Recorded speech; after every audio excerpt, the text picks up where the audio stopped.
Every single Gran Turismo title up to this point you can consider a masterpiece, where each title defined the system graphically and content-wise, the perfect treat for racing fans and the perfect advertisement for any car manufacturer. And Gran Turismo 4 was, at the time, the ultimate showcase with over 700 cars and 52 circuits all fitted into a dual-layer DVD with every one of them given pristine attention to detail. And with the release of the PSP and PS3 not too far away, another Gran Turismo follow-up wasn't a question of if, but when.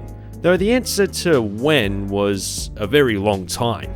The first mention of a Gran Turismo title for the next generation was simply Vision Gran Turismo at E3 2005 when the PlayStation 3 was announced. It looked like Gran Turismo 4 with more than 6 cars on the track, highly detailed models and pit crew. Polyphony Digital had big plans for the franchise during the second half of the decade. As a side project, they released Tourist Trophy for the PS2 in early 2006, a motorbike spin-off of GT4. And they also planned on releasing Gran Turismo 4 Mobile, aka PSP, Gran Turismo for Boys, and Gran Turismo HD in December of that year with 2 different versions. Premium, which is essentially what GT5 Prologue would become, while Classic was everything in Gran Turismo 4 upscale with a few extra cars and tracks, but instead of a Gran Turismo mode, there was nothing in the base game, but a freemium service where you had to buy cars and tracks with real money, then you can race single player or multiplayer. All of what I described was meant to be released in 2006, with Gran Turismo 5 not too far away in 2008.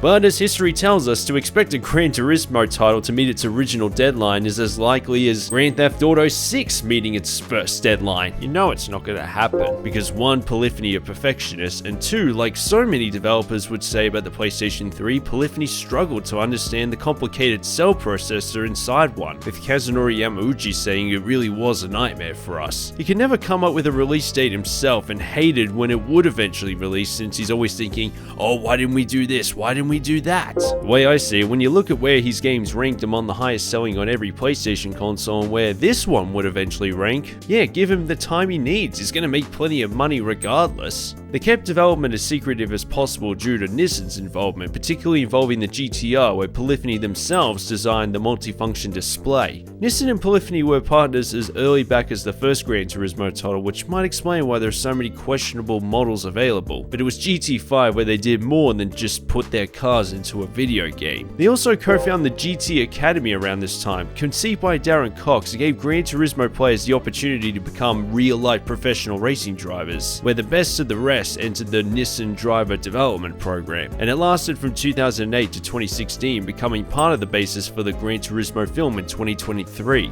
Polyphony decided to cancel Gran Turismo HD, though a concept was released on December 2006, and a prologue for GT5 released almost exactly a year later, which introduced a drift mode, online gameplay, and a couple of new circuits and brands, and of course showcasing what Gran Turismo on the PlayStation 3 would look like with its dynamic lighting and fully rendered interior views, running in a full HD resolution. There was a possibility of adding motorbikes like Tourist Trophy, but that was scrapped, and Kaz has said he wanted a separate sequel.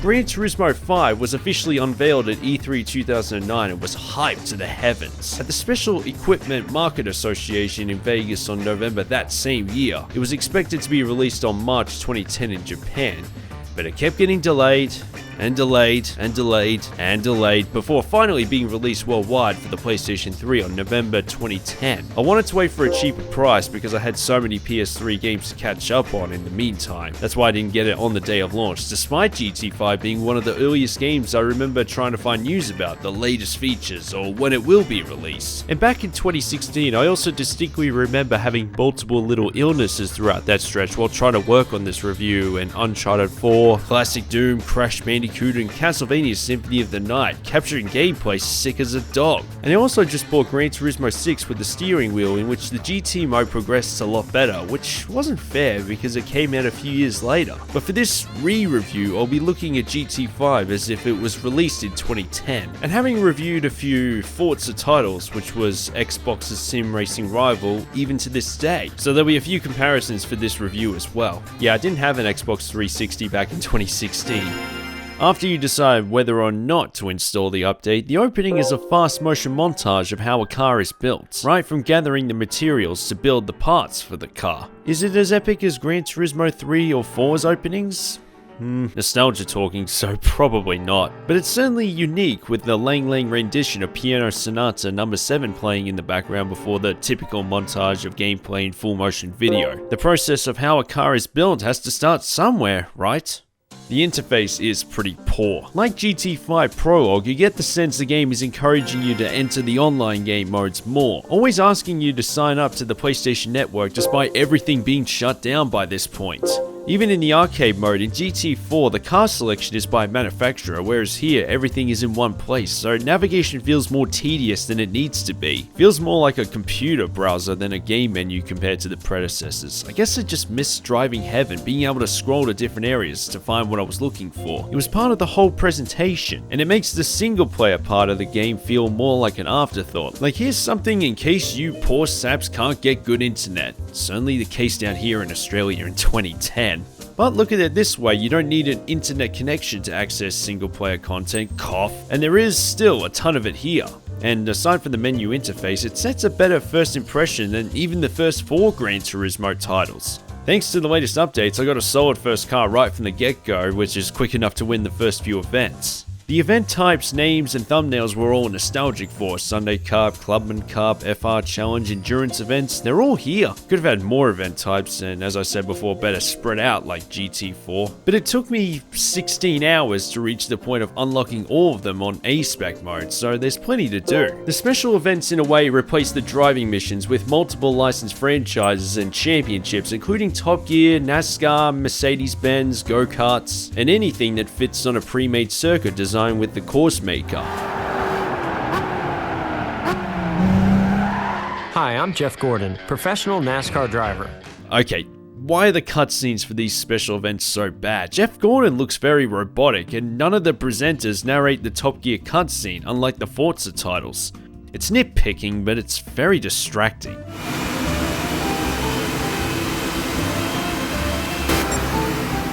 These special events are harder than you think, though they're good for making a quick head start to increase the rating and earn some credits. I mean, 10,000 for an overtake? Don't mind if I do. Basically, you can go a very long stretch without needing to redo the same event more than once, at least from my experience. And it's because of that first car I got from an update and the special events that I was able to get to level 10 without spending a single credit, and level 17 before deciding to do the license tests. You see, Polyphony? I don't need them to get somewhere in life. Yeah, even though there are license tests, they're not mandatory. It's good for increasing your rating, and if you're new to the racing genre, again, they're a good way to teach you the basics of racing lines and speed going into a corner. But you can literally get your first car and go racing straight away, the way it should be, honestly. Reward you for doing them, but they should never be mandatory.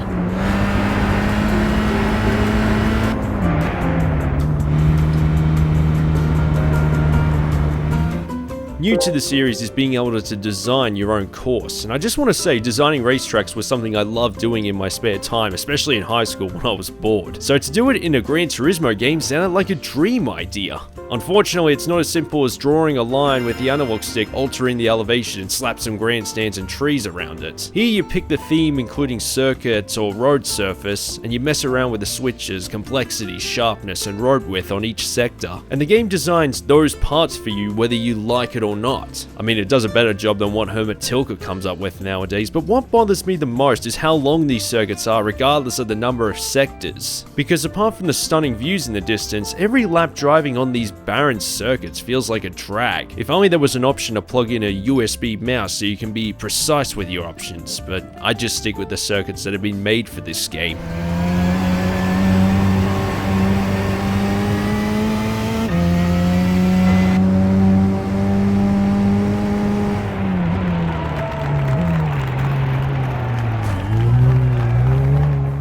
I'm glad all my favorite ones returned for GT5, the fictional ones like Grand Valley Speedway, Tokyo R246, and Special Stage Route 5. The original circuits look more like they're refurbished for 2010 safety regulations. A new one for this game, Cape Ring, I really like. It's what happens if a circuit had at least one of every corner type, if complex string can be raced on. There's circuits like Seattle, Midfield Raceway, and El Capitan are no longer included, which is disappointing. Imagine the latter with next-gen graphics. And there are only 3 rally circuits as well. They're huge with multiple variations, but circuits like Swiss Alps, Smoky Mountain, Tahiti Maze, it's disappointing to not see them return either. Though counting the total number including rally ones and DLC, but not pre-made ones from the course maker, there are 32 circuits with 60 variations, and the fictional ones can be raced in reverse, which provides a different challenge in itself. Every single world circuit returns from GT4 apart from Twin Ring Monarchy, and even that would return if you got the Track Pack DLC. And new ones include Daytona Raceway, Indianapolis Speedway, Monza, Spa, and aforementioned Top Gear Test Track. The popularity of Top Gear back then was huge, and being able to drive on the track was one of the things I was looking forward to the most. This was before Forza essentially created a partnership with the show to involve a lot of the features around it. Compared to GT5, it's just the Stig and its test track.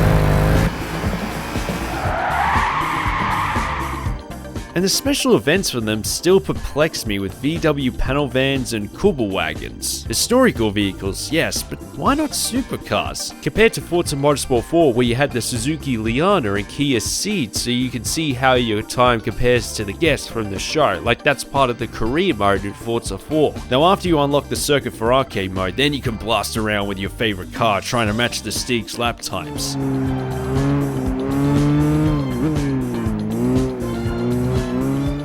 This is also the first Gran Turismo title to have licenses like a TV show or championship like NASCAR and Top Gear, including appearances from Jeff Gordon, Sebastian Loeb, and Sebastian Vettel. Back then you had some of the cars, but the DTM, 24-hour Le Mans, Suzuki 1000km, and Super GT series, these events were unlicensed. Makes you wonder what this would be like if it had fully licensed championships. I mean, we have mods for iRacing and Assetto Corsa to answer that question today, but Touring Car Race Driver 3 had DTM and V8 supercars with all the cars and circuits on the calendar back then. Maybe it's because Polyphony put more focus on graphics, getting the cars and the circuits they're driven on looking as best as they can possibly make it, showcasing what the PlayStation 3 is capable of.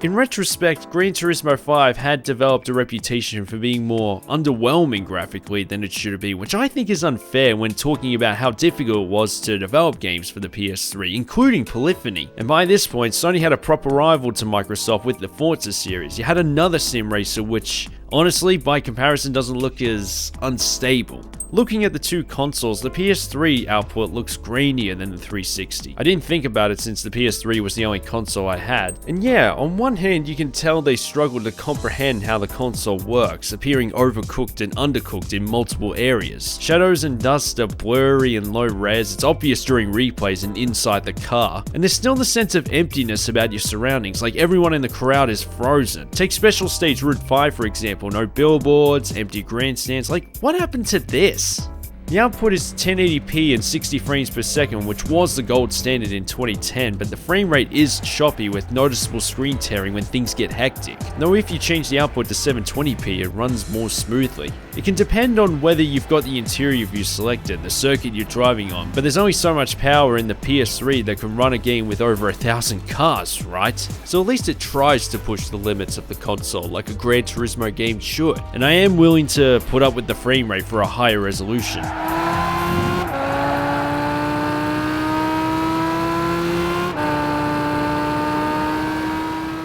But on the other hand, this game is doing things that you don't see in other PlayStation 3 races. This level of shine, reflection, lighting, and bloom look incredible, and if you compare this to Gran Turismo 4, you'll see the improvement. It's also more vibrant. New to the series is being able to change the time of day and weather for the circuits, and the level of rain, for example, affects the driving mechanics. In previous titles, some circuits set themselves during dusk or in the wet as a circuit, like Tsukuba or Special Stage Route 5. One thing I forgot to mention in the predecessors' reviews is there are only 6 cars on the track in one race, obviously. But Kaz Yamauchi originally wanted 12 as far back as the first Gran Turismo, but couldn't due to technical limitations. But considering the upsides of everything else, performance, that was better, and you usually take the lead almost immediately in most cases. But this is the first main installment to have more than 6 in one race. It certainly makes more realistic sense, and even on easy difficulty, you're not going to overtake every opponent on just the first corner this time. I love looking through these cars, they all look so clean and crisp. Like GT4, I love browsing through the dealership, admiring the detail put into these showroom models and browsing the different scenes. Almost the second I boot up the game, eager to drive them when the time comes to purchase them. It sucks that DLC was taken off the PlayStation Store after only a few years, seeing some of the cars at the dealership that are only available if you have it, knowing it's virtually impossible now. But that's what Gran Turismo 6 is for. New manufacturers include Ferrari, Lamborghini and Bugatti. Still no Porsche though, they had an exclusivity deal with EA and their Need for Speed series. But you do have iconic models like the Merc SLS AMG, the Ferrari 458 Italia and McLaren MP412, so there's a higher volume of higher performance vehicles. It's still filled to the brim with Japanese boxes, of course, part of the franchise's identity really, but you have a lot more of what you want to drive, looking shinier with fully fledged interiors. The total number of cars in the entire game is 1,089. That's more than double the number of cars in Gran Turismo 7 for the PlayStation 5. However, there is a catch to that number. I remember playing this for the first time going to the used car dealership, but once I entered my first race, I realized there was no interior view for that car. In fact, there was something about it. It didn't look as detailed as the main dealership models. I was like, what gives? Well, as it turns out, only 200 of the plus 1,000 cars are what you call premium models, whereas the rest were simply standard ones, recycled from Gran Turismo 4 and PSP with a few minor touch-ups. Supposedly, a premium car would take 3 to 6 months to design, which even given how long this game took to develop, there was only so many they could design unless they had a massive team trying to recreate a higher quantity. And then you have the damage model, which I'll get to, the interior view to recreate. Re-reviewing this game, I have a lot more sympathy for the developers now. Standard models are good for spreading the variety of different cars out on the track. Like, you know those pedestrian cars on open world racing game maps that are basically traffic obstacles, like how blurry and unlicensed they look? That's what standard cars in Gran Turismo games are to me.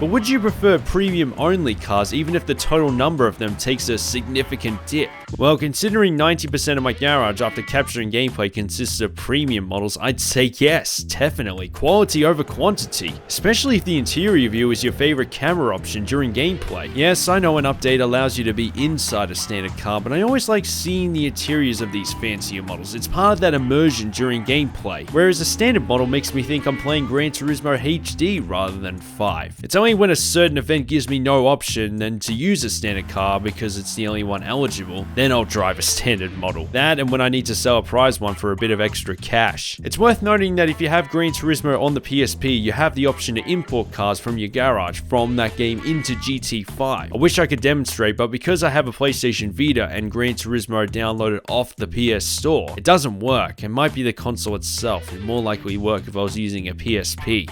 Whatever, they're just standard models anyway. But going back to the point I usually make in my Gran Turismo re-reviews, the way you go about entering and winning events is up to you. And if I decide I want to use only premium models, I can do that. If it doesn't bother you, then you're probably going to have an easier time advancing through GT mode than me.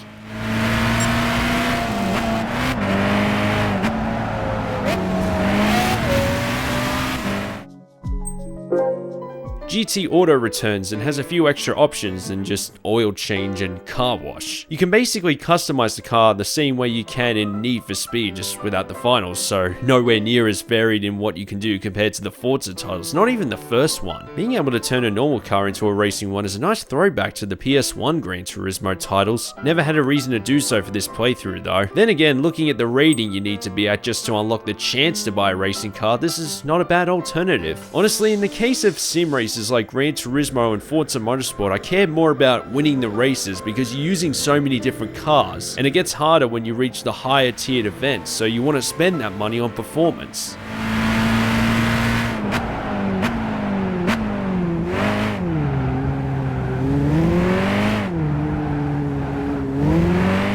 Damage for cars was something that was actually done in Gran Turismo 2. It was mechanical, not visual though, and even then with the number of hours I put into that game, I barely noticed it. But after each title where you can literally slam into a brick wall with ease because all the cars are made of a special material that isn't on the periodic table apparently, in GT5 cars can be at least visually damaged. Though it's not as detailed as you think. Even when playing it for the first time ever, I wasn't expecting much. As you can see, this was the most damage I could do to a Ford GT. Don't worry, it'll buffer out in time for the next race, as you can see.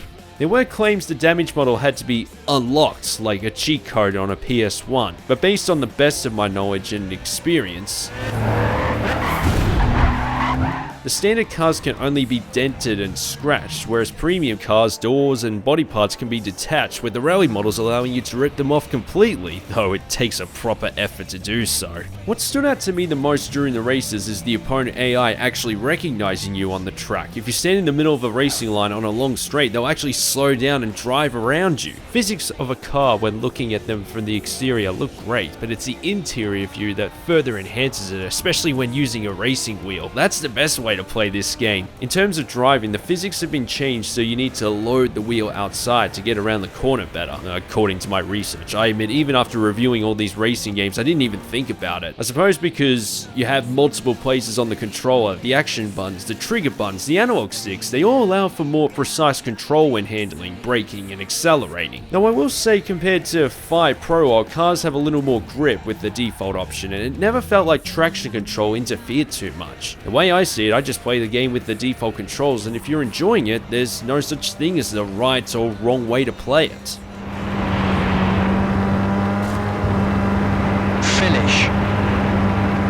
But what about the stiff chase cam which kept bothering me in every Gran Turismo after the 4th title? It's like I'm controlling the world with the analog stick while the car stays still, like early Need for Speed games on the PC or the latest F1 games. This is fine if a car has high levels of grip, like the first few low-powered models typically in front-wheel drive, or racing cars and their slick tires. There's obviously a higher volume of racing models compared to Prologue, so it's less annoying this time round. But ones prone to oversteer like rally events or the drift mode, again, it's hard to correct a slide when you don't know what angle to be in to correct yourself back in place without sliding out entirely. Looking like a 10-year-old who can't reach the brake and accelerator pads. All the different ways you can upgrade a car return at least, so I can just buy soft tires to eliminate as much of the oversteer I don't want. But after a few hours of gameplay, as the first few cars understeered more than they oversteered and having more racing cars, it's safe to say I prefer cars that don't slide in Gran Turismo games. But surprisingly, it's nowhere near as much of an issue as I initially worried about, and I found myself being able to enjoy driving the car, even more so than the interior view. I just wish there was an option to have the same chase cam as Gran Turismo 3, especially if Gran Turismo PSP had that as well. So I prefer the way cars handle in the Forza Motorsport titles, because I'm not even thinking about how they control, because it's that fun to play.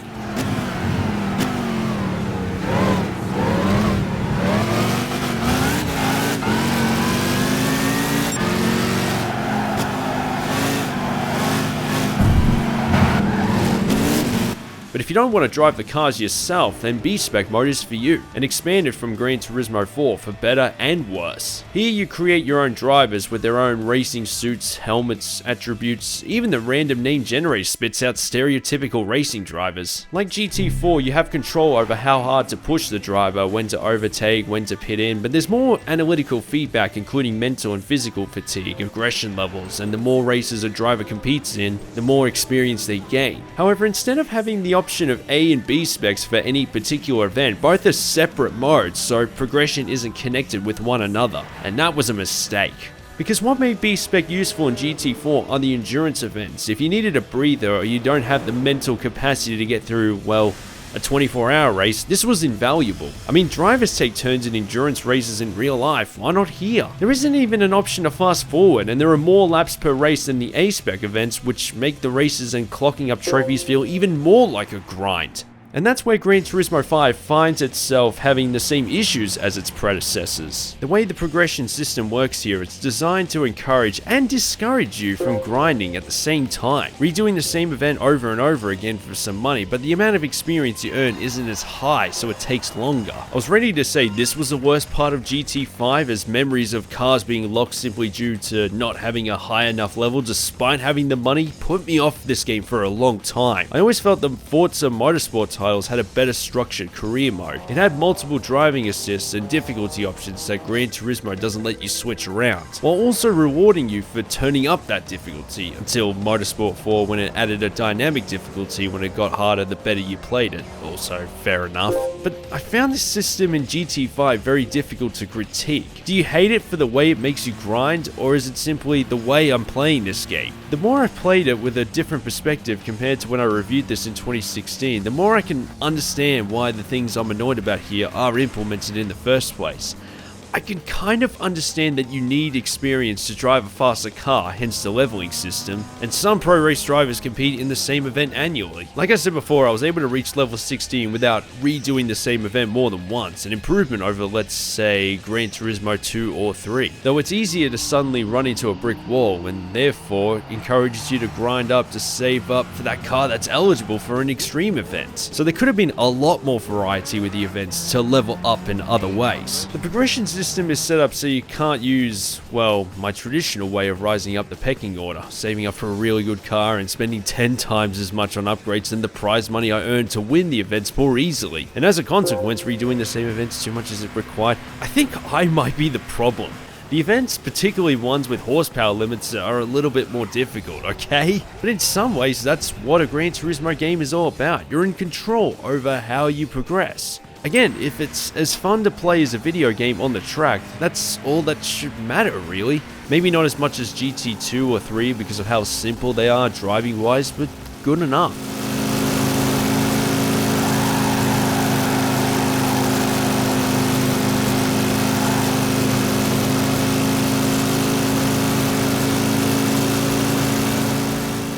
With Gran Turismo 5, I don't get the same feelings of nostalgia compared to the first 4 titles. I imagine there would have been very high expectations given GT3 and 4 are among my favorites. And with the standard car library taking up a huge majority of the total lineup after giving the false impression that every single one would be premium, the leveling system in the career mode, the A-Spec mode, the stiff chase cam, for some it didn't meet their expectations. This was slowly turning into another mixed review. But when I first played GT5, it was also mind-blowing seeing these cars from the inside, so many cars to choose from. With the circuits I love to drive on returning, driving around the Top Gear test track in particular, oh god, there was still plenty I cherished about this series right here. And when you ask yourself, what is the best racing game exclusive to the PlayStation 3? MotorStorm, Formula 1 Championship Edition, Wipeout HD, Mod Nation Races? Not as many as you think. And Gran Turismo 5, you have to say, is right up there. I think with the delays and perfectionism of Polyphony, it seemed too ambitious for its own good, with all the scope of content that left other aspects overlooked, which look more obvious the more you play it. Whether it's the way the GT mode is structured or the graphical mishaps. Again, for a game that took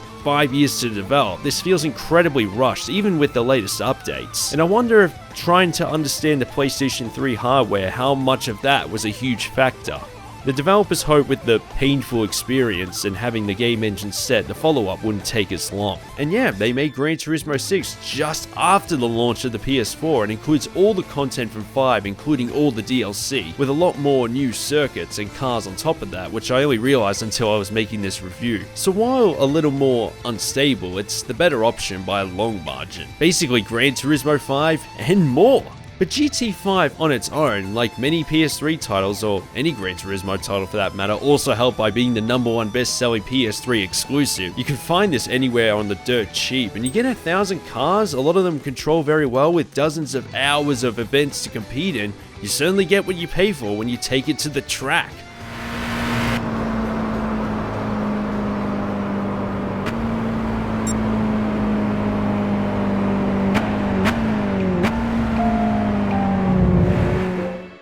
Thanks everyone on Patreon, including Anthony Cossins, Bibbs, Brittleback, Cooper Munn, Darcy McIntosh, Dylan Hannigan, Emmanuel Figueroa, Eric Barboza, Atmosphere, Night Gaming, Peter GT, Roman Artemanov, Ruben Pekolk, Sam Sneed, Stefano Sivo, Tickford45, and Thomas Rosendale. And of course, everyone for watching this review. Don't forget to like, share, subscribe, click the notification bell, support on Patreon where you get early access to these reviews, join the Discord server, follow on Twitch where I live stream 3 days a week, follow on Twitter /X, Instagram, and Facebook. Thanks again for watching. Spenny out.